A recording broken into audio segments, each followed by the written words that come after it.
You know how I said I wasn't going to a pen store? That lasted all of a week. So let's see what I bought.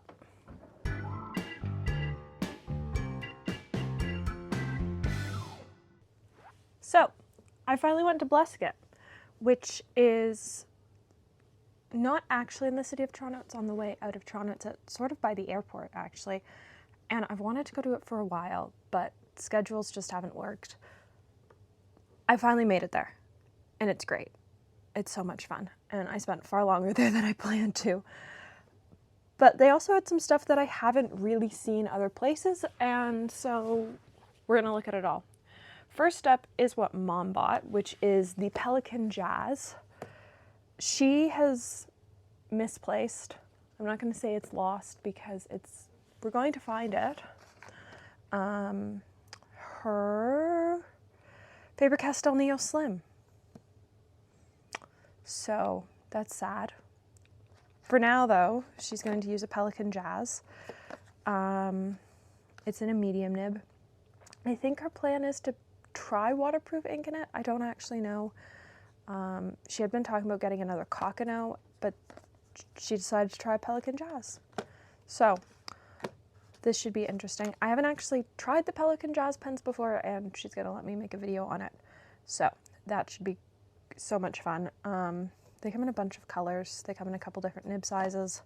I really wanted her to choose the white with rose gold. She did not choose the white with rose gold. She chose the all black, which is very her as well. Next up for things that I can't seem to find anywhere else. Pen flush. And because it's winter, even though we were driving, they bagged all the liquids so that if anything happened, nothing would leak and explode, which I very much appreciate. This is Monteverde pen flush. This is apparently the pen flush they sell the most of because I have no experience with pen flush and just didn't know which one to buy. So I asked their recommendation and they said this is the one they sell the most of. There are a couple pens that could probably use some of this, so I thought it was time to add this to the collection. I'm very excited to try it because there's some inks there are some pens that have some glitter that's sort of stuck around in them, and I'm hoping that this helps just clear it up. And then the other liquid I purchased was I finally got a bottle of Van Dieman's, which is also in a plastic bag.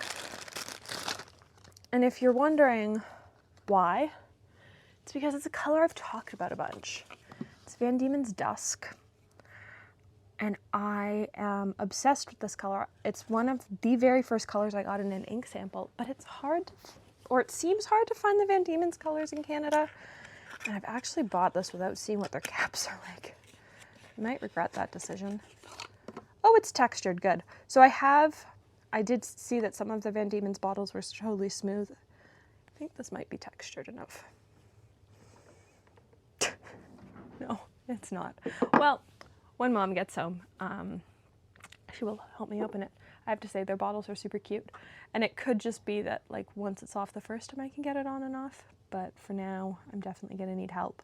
This is the first color that I saw as a sample that I went, oh, I need a bottle of it someday. And I've just never been able to find a bottle of it. But they had one and it came home with me. I have to say their ink wall was absolutely spectacular. I adored it. It felt very Atlas to me and it made my brain very happy.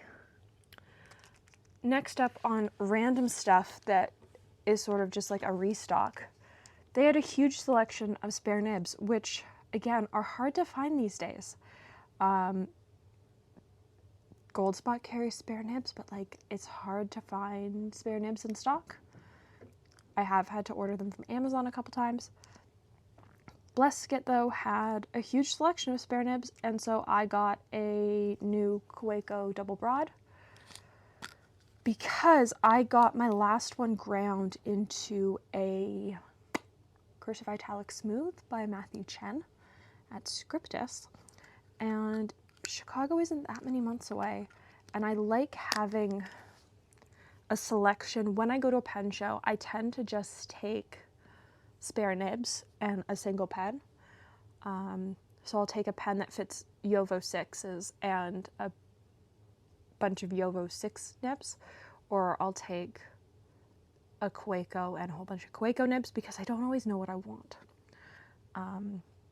But I know that those are the two sort of styles of pens that I'll get grinds on most of the time.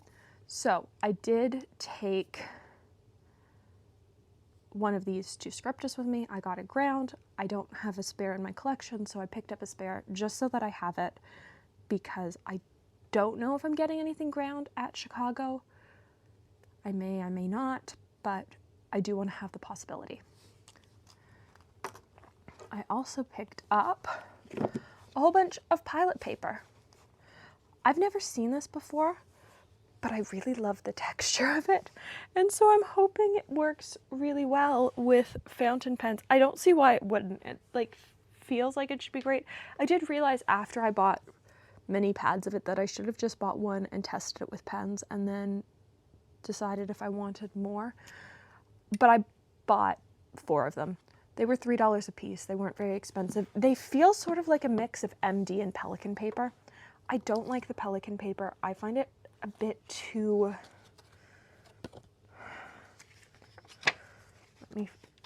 sorry. I grabbed Mom's Pelikan paper book because mine isn't open, and I'm discovering hers is full of notes. Like the Pelikan paper almost feels like plasticky to me. Like it's almost too smooth. Like I don't like it. The Pilot paper, well, it's still smooth, like feels like paper. Do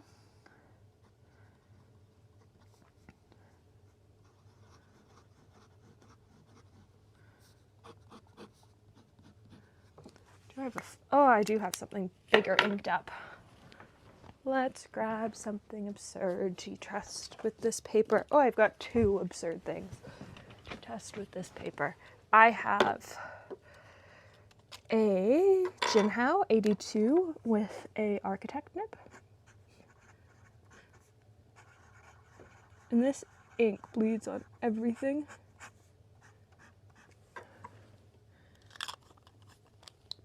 So far I'm impressed, Pilot, and quite happy I bought 4 of these pads because I'm almost out of my Endless Regalia paper.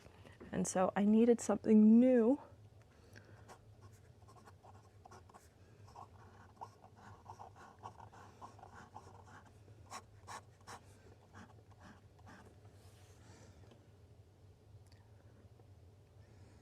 Shocked that this is what's bleeding and that didn't bleed. Private Reserve Avocado always bleeds for me.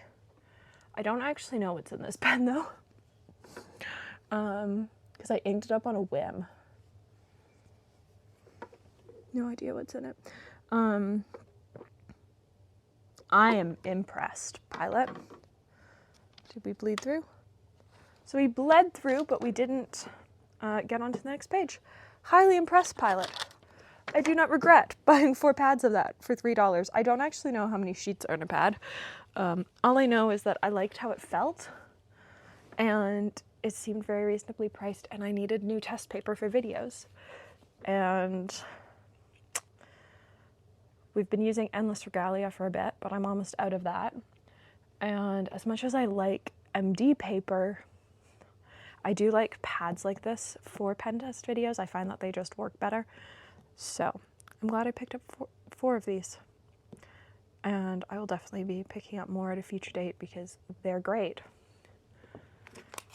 Finally, we have something that I've wanted for a couple months. The Wearingeul film swatch cards. I have a selection of other Wearingeul cards. I've got the Atlas exclusive ones. I have Tinkerbell. Mom has Cheshire Cat, which I have borrowed one of. I use the Atlas ones all the time, but I saw these in, I want to say it was Jeffrey, so Desert Inkwell, who's now, I believe, Oaken Ink. He posted some on his story, but he had like the 4 film strip ones, and I saw them and I loved them. And I couldn't find them anywhere other than Blesket, but I didn't have a big enough order together to like justify ordering. So I was going to wait until I was there in person. They didn't have the film strip in any other than the black paper, or the black border, and I didn't love the black border ones, but they did have like the Polaroid ones, and I love these. I think they're super cute. And so I got the only 2 packs of the Polaroid ones they had, and when they get the film strip ones back in stock, I will be picking them up because I think they're super fun. For now though, I'm gonna have a great time with these, and I look forward to testing them out in an upcoming video. Actually, I don't know what do they have. I assumed they had a little border at the bottom for you to write the ink color. Oh, that's cool. So it's just like shiny here, and then this is all writable. That's super neat. I don't use the Wearingeul cards often. They're expensive. A pack of 50 is, I believe, $6.50 Canadian. The Atlas exclusive ones retail for about that much, but in USD. And so I'm not going to use them all the time. I'm only going to use them for special occasions. But it is fun when you're doing something like this, which I did in a recent live stream where I wanted to swatch out Atlas Wearingeul 12th Night. It is nice to sort of have a bigger swatch area that looks really cool and interesting on camera. So I do like the Wearingeul cards for videos, even if they're not the swatch cards that I use all the time. And I do find them pretty true to color for all my other swatches, so I'm happy to invest in them for video content. So there we go. That is my first trip to Blesket. It definitely won't be my last. The team there is lovely. Salome is fantastic. And it is just a fantastic store. I can't wait to have an excuse to go back. And yeah, look forward to the swatching video of the ink. There'll probably be a video when I use the pen blush. You will be seeing the pilot paper in upcoming videos, and there'll also be a video on the Pelikan Jazz. Let me know if you've tried any of the products that I purchased. Other than the nib, I think they're all, I guess I have a sample of the ink, but like they're all new to me. It's the first Van Dieman's bottle of ink I have.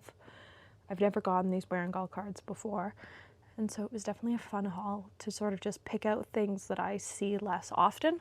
I will say Blesket stocked a lot of stuff that I don't really see, and they also had a great selection of Galen leather stuff that was incredibly tempting, but I'm trying to stick with my only getting Crazy Horse smoke and Crazy Horse navy. So